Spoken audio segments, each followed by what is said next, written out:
स्वास्थ्य पर बोलने का अवसर प्रदान करने के लिए बहुत बहुत धन्यवाद, आभार।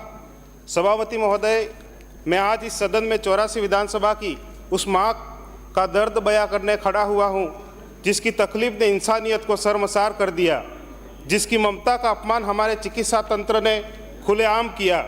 दिनांक 2 दिसंबर 2024 ये तारीख राजस्थान के लिए काला धब्बा बनकर दर्ज हुई, जब डूंगरपुर जिले की पीट पीएचसी के आंगन में एक बेबस माँ दर्द से तड़पती रही, रोती रही, गिड़गिड़ाती रही, मगर वहाँ बैठे चिकित्सा कर्मियों ने उसका प्रसव कराने से इनकार कर दिया।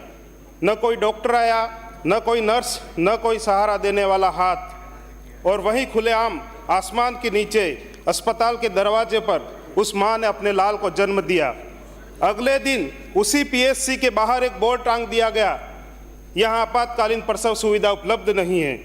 बाहरी सरकार, बाहरी चिकित्सा व्यवस्था, जब जिंदा माँ बच्चों की चीखों को सुनकर भी आपकी आत्मा नहीं कांपी तो फिर उस बोर्ड पर लिखने की जरूरत क्या थी? ये बोर्ड आपकी संवेदनहीनता का प्रमाण पत्र है। इस घटना ने यह साबित कर दिया कि आदिवासी इलाके में अस्पताल सिर्फ इमारतें हैं, वहाँ संवेदनाएं नहीं, वहाँ डॉक्टर नहीं, वहाँ सिर्फ सिस्टम की लाशें पड़ी हैं। माननीय सभापति महोदय, अब बात करें सिकल सेल एनीमिया की। केंद्र सरकार ने 2047 तक सिकल सेल मुक्त भारत का सपना देखा, मगर हकीकत यह है कि राजस्थान के 9 आदिवासी जिलों में सरकारी आंकड़े ये बताते हैं कि 10,746 लोग सिकल सेल एनीमिया से पीड़ित हैं। और ये आंकड़े तब के हैं जब स्क्रीनिंग नाम मात्र की हुई है। अगर ईमानदारी से हर गांव, हर फले, हर घर में जाकर स्क्रीनिंग की जाए तो ये आंकड़े लाखों में निकलेंगे। जब स्क्रीनिंग ही नहीं करोगे तो बीमारी को कैसे पकड़ोगे, और जब बीमारी ही नहीं पकड़ोगे तो इलाज कैसे रोकोगे? 2047 में सिकल सेल मुक्त भारत बनाने का अपना सपना महज चुनावी वादा है। हम तो मरते आ रहे हैं सदियों से सरकारी वादों की चादर ओढ़कर। कभी मलेरिया, कभी टीबी, कभी सिकल सेल हमारी जिंदगी बन गई है लाइलाज कैंसर। माननीय सभापति महोदय, आदिवासी इलाके की चिकित्सा व्यवस्था सिर्फ रिपोर्टों में चमक रही है, धरातल पर सिर्फ अंधेरा है, लाचारी है, बेबसी है। हम सरकार से कहना चाहते हैं, निवेदन करना चाहते हैं, अगर इन मुद्दों पर तुरंत कार्रवाई नहीं हुई तो हम सड़कों पर उतरकर अन्याय के खिलाफ आर पार की लड़ाई लड़ेंगे। अगर इंसानियत बचानी है तो हमें न्याय दो, अगर आदिवासी की ममता की कद्र है तो हमें इंसाफ दो, वरना हर गांव, हर चौपाल से एक ही आवाज आएगी, बिल प्रदेश बनाना ही आखिरी हल है। माननीय सभापति महोदय, 84 विधानसभा क्षेत्र में स्वास्थ्य संबंधी सुविधाओं की बात करें तो मेरे क्षेत्र में अस्पतालों की स्थिति बेहद ही गंभीर अवस्था में है। कई अस्पतालों में डॉक्टरों की कमी है तो कई जगहों पर स्टाफों की कमी नजर आती है।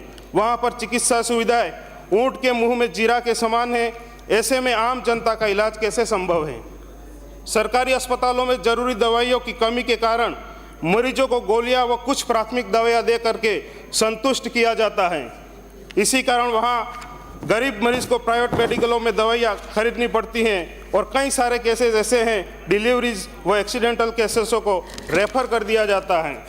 माननीय सभापति महोदय, इससे बड़ी दुविधा ये है कि आम नागरिकों को अच्छी सुविधाएं नहीं मिलने के कारण अपनी ज़मीनें गिरवी रखनी पड़ती हैं, अपने गहने गिरवी रखने पड़ते हैं, या फिर किसी से ब्याज पर पैसे लेकर के अच्छे इलाज के लिए गुजरात जाते हैं। इसी कारण आम नागरिक की आर्थिक कमर टूटती जा रही है। माननीय सभापति महोदय, मेरी विधानसभा में पीएचसी व सीएचसी के भवन तो हैं, पर उनकी हालत बहुत ही खराब व जर्जर अवस्था में है। वहां पर मूलभूत सुविधाओं का अभाव है, इस पर काम करने की जरूरत है। माननीय मंत्री महोदय से विशेषकर दक्षिणी राजस्थान के अंतिम छोर पर बचे आदिवासी इलाके को स्वास्थ्य सेवाओं पर ध्यान देने की जरूरत है। माननीय सभापति महोदय, दक्षिणी राजस्थान के आदिवासी अंचल के गाँवों में कई झोला छाप बंगाली 10वीं 12वीं पास करके क्लिनिक, खुलेआम क्लिनिक खोल रखे हैं उन लोगों ने।